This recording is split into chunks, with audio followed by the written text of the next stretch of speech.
What's up, guys? Loaded hot dog here, and today we're gonna try a new kind of review, right? So what we're gonna do is we're gonna review some food.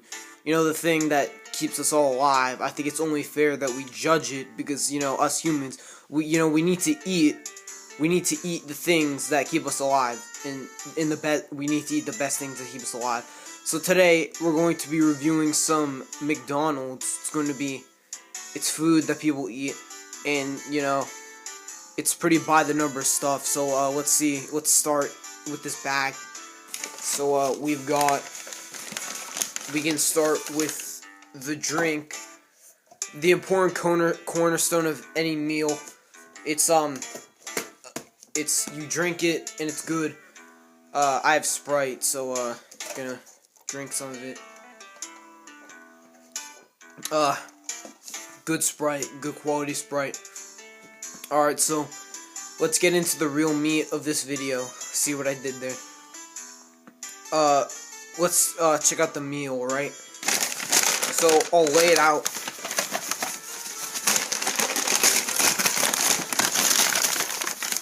Give me a second. Alright, give me a second, guys. Here's the meal. What? So a little backstory on this tape and others like it.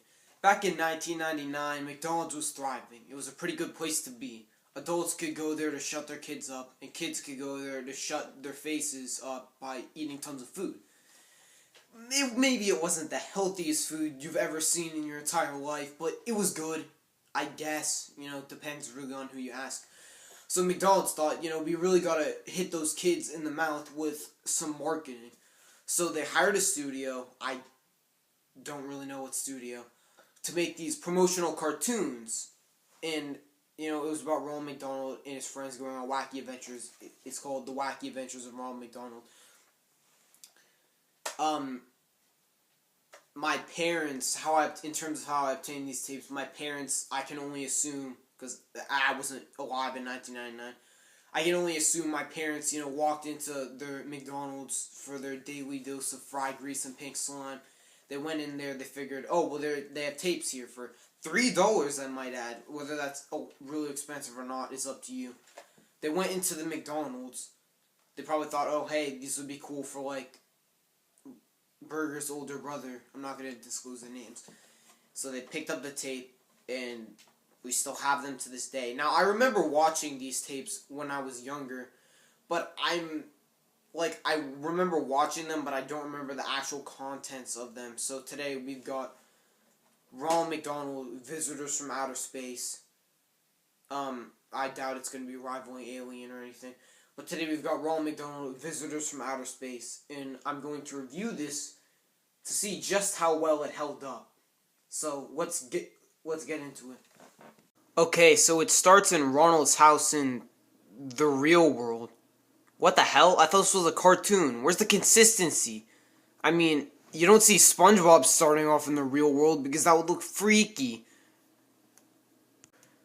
So then it cuts to this abomination they try to pass off as a dog.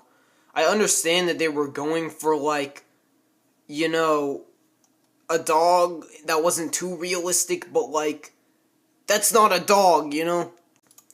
Then it cuts to Ronald, the man himself. Man, they really thought this guy would appeal to kids. And then they played this really disgusting song sequence that I'm gonna skip because, frankly, it's really not all that good, and it's pretty pointless to the overall episode. Okay, so after the intro sequence, we see Ronald McDonald and his dog talking about how far-fetched some of these news stories are.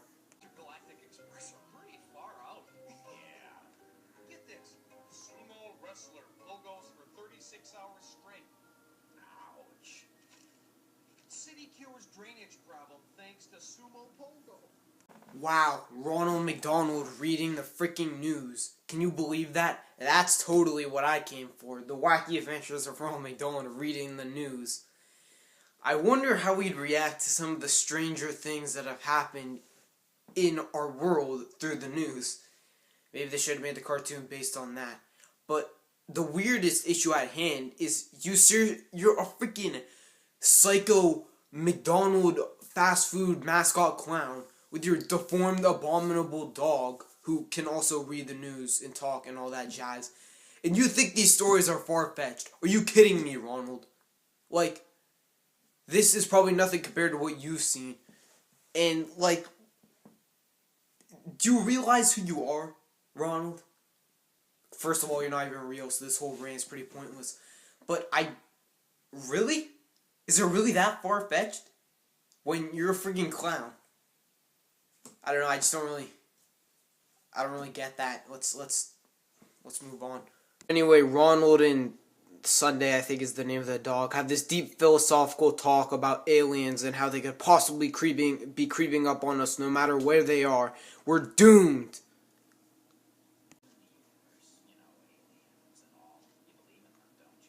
Of course I believe in aliens. That's why I have the map. The map? The McDonald alien action plan.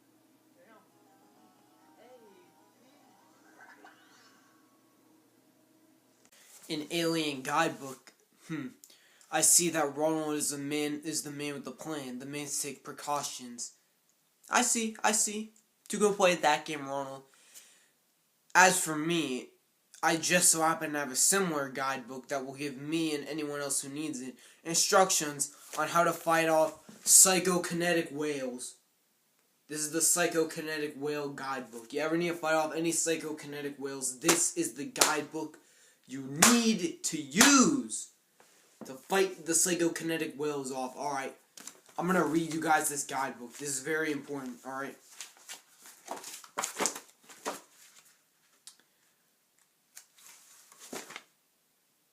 Step 1. See a therapist. Because if you believe psychokinetic whales are real, you really don't have a stable brain to use. So anyway, Ronald has this long speech about aliens and how if aliens ever threaten McDonald land, they'll have to sound the alarm and Ronald will have to go to McDonald land in order to fend the aliens off. Now, just as this is happening, the Hamburglar, freaking scum of the earth, actually jumps in and, tells Ronald, oh hey, well, aliens are coming, so, you'd better, get your ass over here. And this brings up a really weird issue with this cartoon series.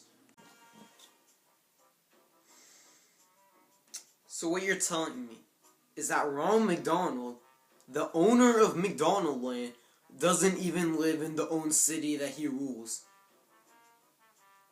If aliens come, what's he gonna do? You don't live there. If you were the mayor of a city, you live in the city that you're governing, right? Am I the only one who finds that odd? How there's the city, and Ronald is like not where the rest of, because like the rest of the residents, Hamburger and Grimace or whatever, they're in McDonald Land, but Ronald and his dog thing, they're chilling over here in this other like dimension or whatever. And wouldn't you like want to live there?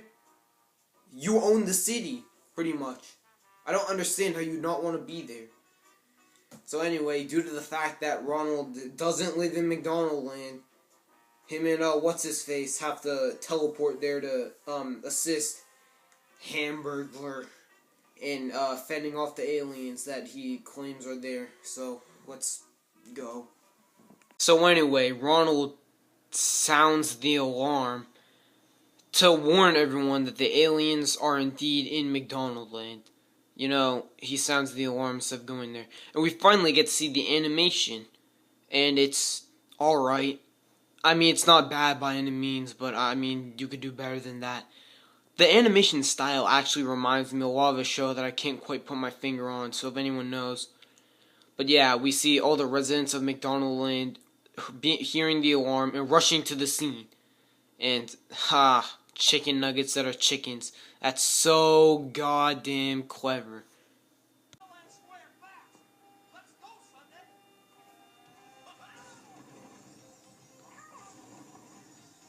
This is it. We finally get to see what animated Ronald McDonald looks like.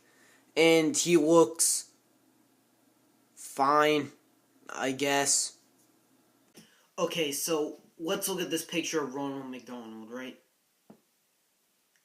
It's, apart from the hair being weird, the main problem here for me is that his head is just too, like, tall.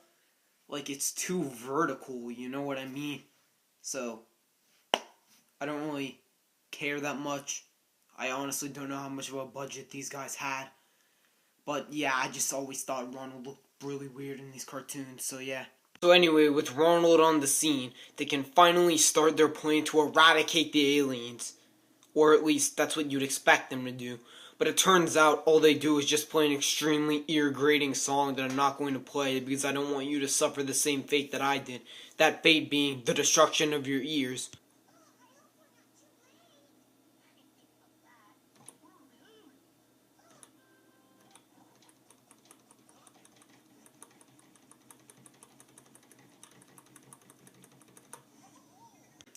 So it turns out that the whole thing was an elaborate, I say that in quotes, scheme by the hamburger to steal all the hamburgers in some random McDonald's hut that just happens to be there.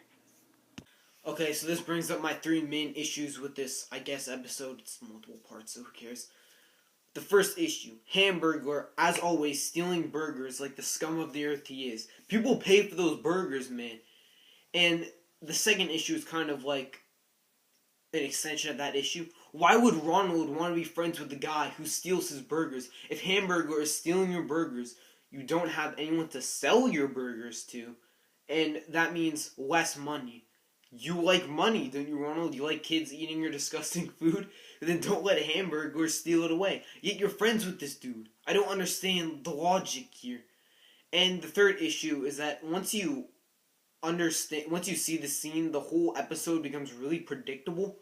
Like, oh, he says aliens are there, but it's actually a ploy to steal burgers. So, of course, to punish Hamburger, real guys are gonna come and, do something to him. And coincidentally, that's just what the episode happens to be. So, it makes it really predictable. And, dare I say it, even boring. So, yeah, that's the main critique with this episode. So, let's see what else we got.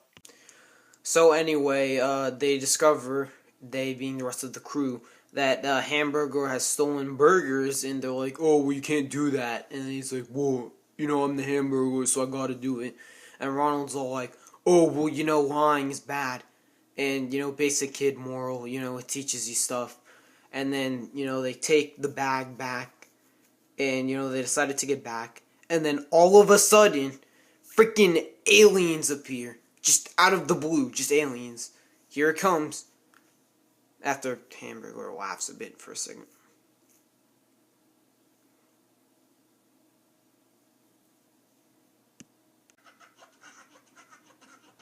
Aliens ravage the earth. Dude, a freaking Ronald McDonald post-apocalyptic movie with aliens would be the best thing ever. And then they do the deed that I've been hinting at all this time. They steal the hamburger. Or I guess they burgle. Ah, shit. I guess they burgle. You know what I was trying to say. Screw it. Now you're probably wondering, why did the aliens kidnap Hamburger? Such a riveting question of the year that we just have to answer. Well, truth be told, I have no doubt they explained it in the episode, but I'm really too lazy to figure out where in the episode and decipher it and tell you what the reason is. So, let's say for the sake of argument that they were going to kidnap Hamburger, nail him to a cross, destroy him, and punish him for his sins. He needs to be destroyed. This hamburger stealing stuff, it cannot be allowed to stand. That's my fan fiction of friggin' Ronald McDonald Wacky Adventures, man, thing. So, yeah, who cares, man? I don't know, this cartoon's starting to, put me to sleep. So, let's just finish this off. Let's wrap this crap up already. So, Ronald and his friends get into this rocket, and they fly into space to save the Hamburglar. The Hamburglar encounters the aliens, they sing a weird ear-grating song, this weird freaking tongue thing comes up, appears, and licks the ship to death. And they rescue Hamburglar. Yay. Man, this is so riveting. So the aliens live happily ever after on their planet. Hamburglar does not get nailed to a cross for his sins, and Ronald returns to the real world because he just can't be damned to live in the friggin' city that he owns. Hoo boy, that was a cartoon, alright. Now if you'll excuse me, I'm going to go contemplate my life choices. Be right back.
Good Sprite. So that was Ronald McDonald Wacky Expeditions to Outer Space. Is it really as bad as I might have made it out to be? No, not really. I mean, it's I don't know if I'd call it bad necessarily. It's just really boring. It just bores me, like, all the time. Like, you just watch it, and you're like, I don't care about any of these characters, or their struggles, or any of that. And I get it, it's for kids, but...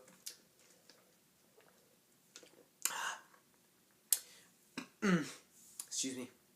This was 1999. In terms of cartoons, you could do a lot better, man. You could do a lot better. Like, I know this is 2018, but, like, I'm saying, if you were in 1999... you could have done a lot better. So, does it hold up? No. Again, it's just really boring. But I don't want to keep repeating myself. So, would I recommend you watch it? No.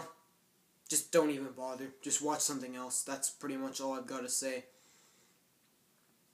So, yeah, this has been PlainBurger. This is my second Plain review. Wasn't a video game this time, but you already knew that. So I kind of want to hear your guys' feedback. Do you think I should nix the movie/cartoon reviews and like all that other jazz and only review video games? Or would you be okay if I reviewed some non-video game stuff every now and again? I'd really appreciate some feedback on that front.